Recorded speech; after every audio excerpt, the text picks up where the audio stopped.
in diaspora is a true story of Lagosians in diaspora making an impact. Our brother, ladies and gentlemen, Ekpe born, Chicago raised. Chicago raised. Dr. Honourable Tunji Alausa in the house. Thank you. Let me begin by saying blessings. Blessings. Today is a great day. But before I start, let me recognize our amiable, a performing governor, one of the illustrious citizens of Lagos State, the governor that never sleeps. His entire commitment is to the 30 million people of 30 million Lagosians.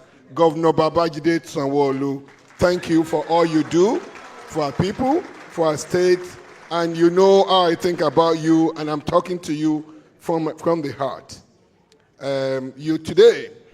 You're representing our father, the President of the Federal Republic of Nigeria, President Bola Ahmed Tinubu, GCFR. Our gathering here today, we have to be thankful to Almighty Allah and to President Bola Ahmed Tinubu, who in his vast wisdom is always ahead of anybody around him. About 25 years ago, just after I became governor, he called two people, Otumba O.J. Lawal and Otumba T.J. Abbas, and he challenged them. I need you to form Eco Club International. They took that challenge with all immunity, and Eco Club International was formed. President Bola Ahmed Tinubu's friend, Professor Shavde Amuwo, stood at the forefront supporting them. And let us also recognize Dr. Nuruddin Olopopo, his blessed memory, for all his work. And I'll tell you, for the entire 8 years that President Bola Ahmed Tinubu was Lagos State Governor, he attended every single convention of Eco Club. He never missed one. Even after finishing, when he became Governor Emeritus, I think the succeeding 4 or 5 years, he was always present. And the first convention was held in Houston. And I'll tell you, whatever you wish, you pray for. Now, at that time, Governor Bola Ahmed Tinubu, President Bola Ahmed Tinubu arranged the visit. When he was coming for the first convention, he went to Enron for the independent power plant. President Bola Ahmed Tinubu was 30 years ahead of his time. But President Obasanjo then thwarted the effort of independent power plant. 15, 20 years after, that was the part Nigeria went to. And I remember, if anybody of you, if you've seen a video that trended in the last 3 days, about in the last week, Alhaji Sikiru Ayinde Barrister performed at the gala on Saturday. Guess what he said? When President Bola Ahmed Tinubu was dancing, he said, President Lola. That was 25 years ago. Today, we're making that history. It's a realization. We thank the President Bola Ahmed Tinubu, for his benevolence, for his fervent support of people of Lagos State, and what he's doing for the country today. Thank you, Mr. President. Let me also recognize the Director General of NIDCOM for your untiring effort in galvanizing the diaspora population. And at this point, I'm going to change the protocol, reverse it a little bit. I need to recognize our elder statesman, Lagosian, Professor Shavde Amuwo. You've also been present at every single Eco Club event. Thank you for your leadership. Thank you for your support, and thank you for your mentorship. I also would like to recognize our uncle, Bashorun J.K. Randu, Please let's give him a round of applause. And also, the former senator of the Federal Republic of Nigeria, former minister, former chairman, a grassroots politician who stayed focused and consistent to the cause of Lagos State, Senator Musliu Obanikoro. And also the former Speaker of Lagos State, Speaker Yemi Kuforoji. You and I were talking a few months ago, what you did when LASU was going down as a speaker. Today, if anybody goes to LASU today, LASU is like one of the first generation university, amazing university. And let me also report the most recent data. Today, Lagos State University is the most sought after university in Nigeria. Almost 80,000 people applied. And also, I'll use that also to recognize the good work that our Governor Sanwo-Olu is doing for our people. To the President of Eco Club, Mr. Said Olusi, congratulations for hosting another successful convention. And also, let me recognize the Consular General, Nigeria Consular General in New York, Ambassador Abubakar Jida. Thank you. And also, specifically, I need to recognize people that have worked so hard in the last 20-something years to get Eco Club to where it is today. I'm sorry I won't be able to go through the entire list. I'll use them as point of reference to everyone here. You have all contributed in one way or the other to the success of this organization. Your tireless work in arranging medical mission in Nigeria, all your outreaches, all your investments, and all your philanthropy. The people of Lagos State appreciate your gesture, and more importantly, our President Bola Ahmed Tinubu, appreciates you.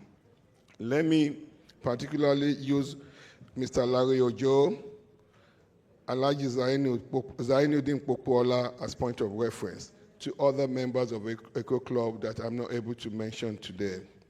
And also, I would like to recognize several dignitaries from Lagos State government, the Commissioner for Health, Professor Abayomi, the Commissioner for Information Technology, Mr. Tubosun Alake, other illustrious son of Lagos State, Air Vice Marshal Ladi Smith, Honourable Pellegrino, Alaji Farm, and let me particularly recognize the SLA to the namesake, the Speaker of the House, Speaker Tajuddin Abbas, and now to my fellow Eco Club members. Where Lagosians, please raise your hand. Where are the Lagosians in the house? Lagosians in the house. Lagosians in the house. Please raise your hand. Lagosian in the house. And now it's with profound honor to stand before you today at this historic 25th anniversary of Eco Club International under the theme African Rising, Diaspora Relations, Global Perception, and the Nigeria Advantage. I've been invited to speak on a subject that lies at the very heart of our nation, our continent's future. Education as the foundation for Africa's future. I do so with humility and with deep gratitude to His Excellency, President Bola Ahmed Tinubu, GCFR, whose renewed hope agenda has redefined education as the cornerstone of Nigeria's human capital development, national progress, and economic growth. No nation can rise above the quality of its education. For Africa to claim the future, education must be the bedrock upon which we build prosperity, innovation, peace, and sustainability. This is why Nigeria, under the President Bola Ahmed Tinubu, visionary leadership, has placed education at the center of our national renewal, backed by an unprecedented increase in budgetary allocation to that sector, firmly laying our priorities squarely at the feet of education as a pathway to nation's development and economic prosperity. At the Ministry of Education, the renewed agenda of Mr. President in the education sector is encapsulated through the Nigeria Education Sector Renewal Initiative. This is a once-in-a-generation transformative initiative for a holistic overhaul of our education system, from foundational learning to advanced research. The flagship Nigeria Education Sector Renewal Initiative programs include the Nigeria Education Data Initiative, NEDI. We recognize data that you cannot improve what you cannot measure. NEDI is building a comprehensive digital platform that captures real-time data on students, teachers, and infrastructures across all the 36 states of the Federation, including a Federal Capital Territory. Already, 26 states have uploaded their school data with geospatial mapping, pinpointing gaps in access and our facilities where we have need to improve infrastructures. The data revolution is ending guesswork in education planning and replacing it with evidence-based policy making, policy intervention, and outcome measurement. Our agenda to quickly reduce our emergency and out-of-school children, Nigeria has taken bold steps to confront the challenge of over 10 million out-of-school children. Through our nursery, the National Commission for Emergency and Out-of-School Children Commission, and partnership with traditional and religious leaders, we're integrating Shangara and community schools into our national framework. We're providing literacy, numeracy, and vocational training, digital learning, while improving infrastructures, security, and psychosocial support. For the first time, our emergency education is being repositioned as a national asset rather than liability. As a special focus on technical and vocational education and training, skills are the currency of the 21st century.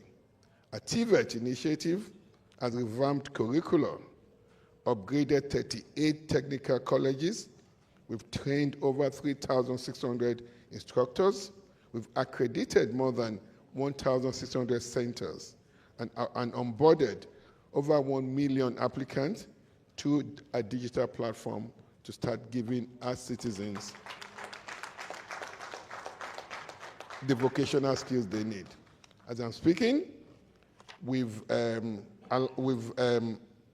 matched about 80,000 students that will be starting their training in the next 1 week.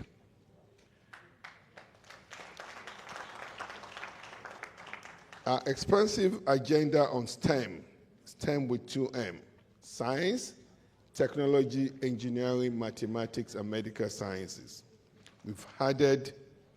We're doing this to strengthen innovation in critical areas of health, sciences, technology. We're also going to be launching in the next 4 weeks a student venture capital grant, where we'll be giving each student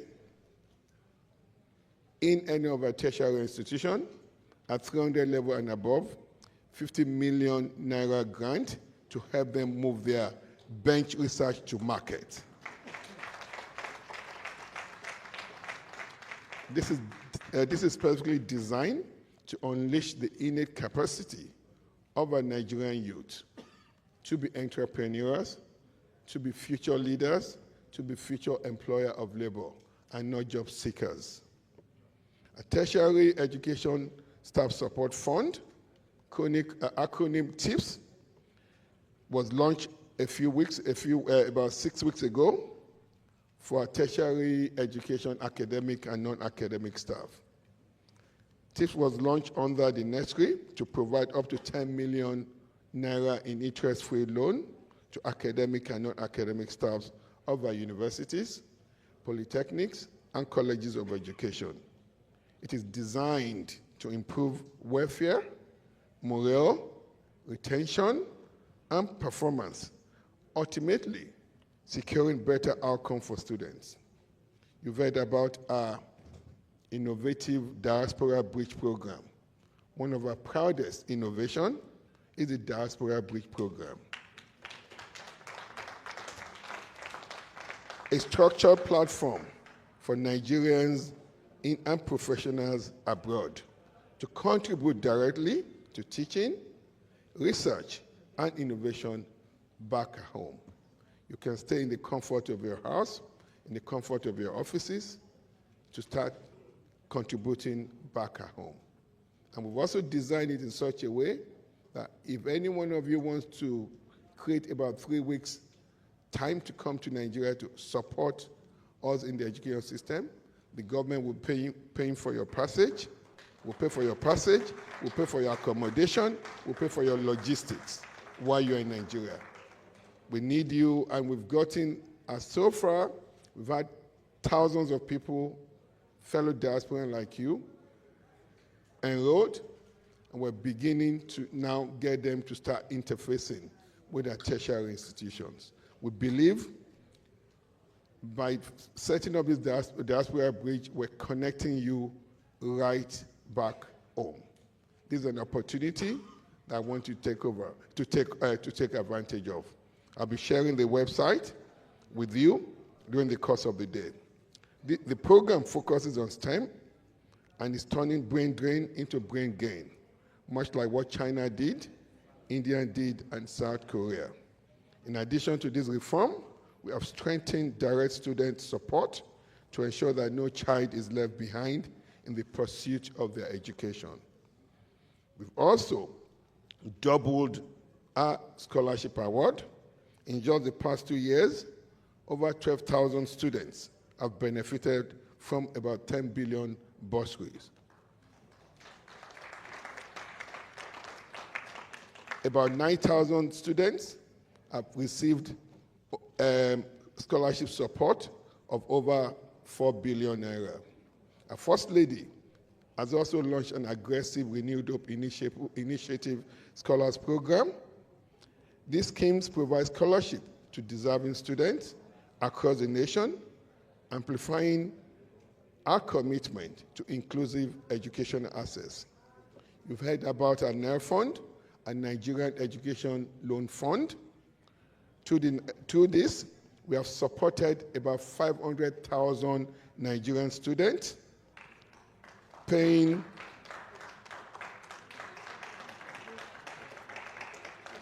so far, in 1 year, we've paid out over 100 billion naira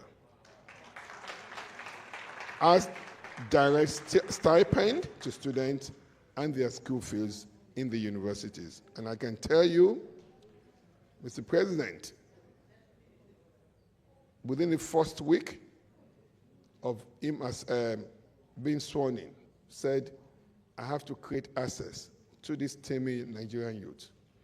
He moved this bill to the National Assembly quickly, and the first time, the president himself looked for funding for the NER Fund program. But into the future, is mandated protected funding of well over 400 billion naira annually to support this program. So I'll tell you, please pass the message around. This is loan that you will not pay until you're done from school, you've done finishing your youth service, and even after, when you get a job, you will not be mandated. You won't pay. You use less than 10% of your salary to service this loan. This is creating magic. This is another initiative of empowering our youth across the country. These interventions are targeted to our youth, who represent 70% of Nigerian population. We're deliberately emphasizing STEM courses and TVET skills, equipping this majority of youth to drive technological innovation, productivity, and sustainable economic growth. Africa, too, can adopt this model. For across our continent, the demography is really the same. We have young, vibrant, gifted population waiting to be empowered with quality education. And that's what we're doing in Nigeria now. Let's all give a round of applause to President Bola Ahmed Tinubu, who believes so much in human capital development. At the foundation of learning is the teacher. Without quality teachers, reforms are hollow. That is why we reformed the Teachers Registration Council of Nigeria. It's been reorganized, empowered to enforce professional standards, ensure continuous learning, and restore dignity to teaching profession. Nigeria's experience offers lessons for Africa as a whole. If we are to secure Africa's future through education, let me offer 6 critical reforms. Stakeholder inclusion. Government alone cannot educate a nation. The private sector, states, civil society, non-governmental organizations, and international partners must all contribute resources, innovation, and be accountable together. Data-driven planning. Every African country must build a NEDI-type data system. Data is the lifeblood of governance. Without it, we're flying blind. And this is what the president would say. Without data, you're flying blind. With it, we can target resources, close gaps, and measure progress. The number 3, teachers' professionalization and standards. We must invest in teachers' training, welfare, regulation. A teacher who is hungry or untrained cannot inspire the next generation of innovators. Number 4, scholarship and favorable loan program. This is to ensure that as many students as possible are given the access, the opportunity to quality education so as to contribute meaningfully to socio-economic growth of the continent. Number 6, emphasis on STEM and TVET, technical vocational education and training. As the Asian Tigers one did, we must guide our students to a life of skills-related courses that would leapfrog our technological development in the continent and make them employers of labors instead of always looking for employment. Political will at the highest level of government to prioritize education.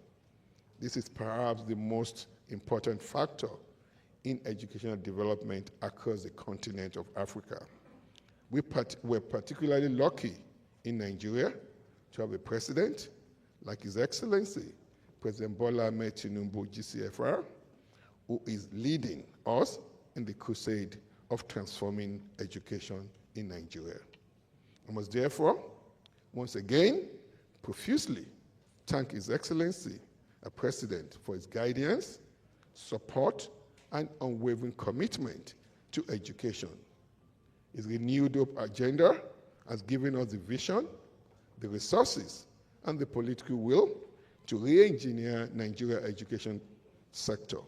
The programs I've outlined are possible only because of the leadership and the historic prioritization of education in our national budget.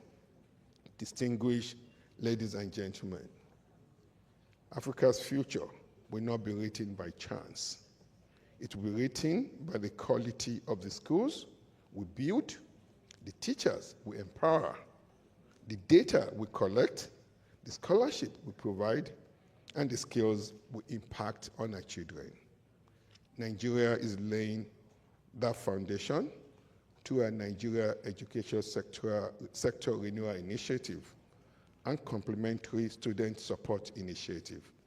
It is the foundation upon which Africa, too, can build with courage, collaboration, and vision.